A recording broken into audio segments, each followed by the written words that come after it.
300થી વધુ બેઠકો ભાજપ અને એનડીએને મળશે. એટલે સરકાર તો ભાજપની અને એનડીએની બનશે જ, એમાં કોઈ શંકા નથી.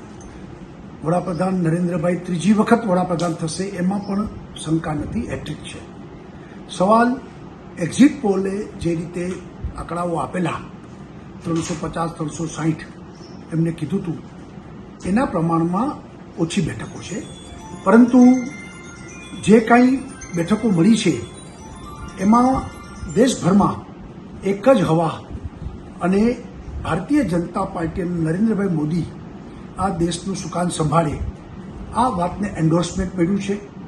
સૌથી મોટી પાર્ટી પણ ભારતીય જનતા પાર્ટી છે. વોટ શેર પણ ભારતીય જનતા પાર્ટીનો સૌથી મોટો છે.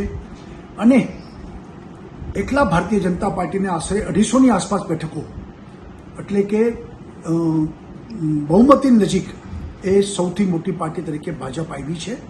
કોંગ્રેસ કરતાં તો 1.5 બેઠકો મળી છે, એટલે સવાલ નથી.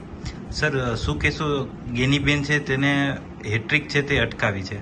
વાત સાચી છે, અટકાવી. એટલે ભાજપ માટે હેટ્રિક સરકતી ગઈ છે એમ કંઈ તો ખોટું નથી.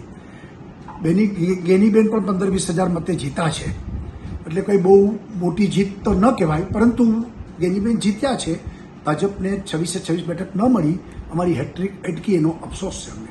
સર, જે ઉત્તર પ્રદેશ છે, રાજસ્થાન છે, મહારાષ્ટ્ર છે, ત્યાં ઓછી સીટ મળી, એનું શું કારણ કહી શકાય? એટલે વાત સાચી છે, બંગાળમાં ધાયરા કરતાં ઓછી બેઠકો મળી, ઉત્તર પ્રદેશમાં ઓછી બેઠકો મળી, રાજસ્થાન ઓછી મળી, મહારાષ્ટ્રમાં ઓછી મળી, અને એને કારણે આંકડો આગો પાછો થયો છે. હવે એના કારણોના વિશ્લેષણો હજુ 2-3 દિવસ લાગશે, બધા વિશ્લેષણ થશે, પછી કારણો મળશે. અત્યારે તો ઓછી મળી છે સીટ, એ હકીકત છે.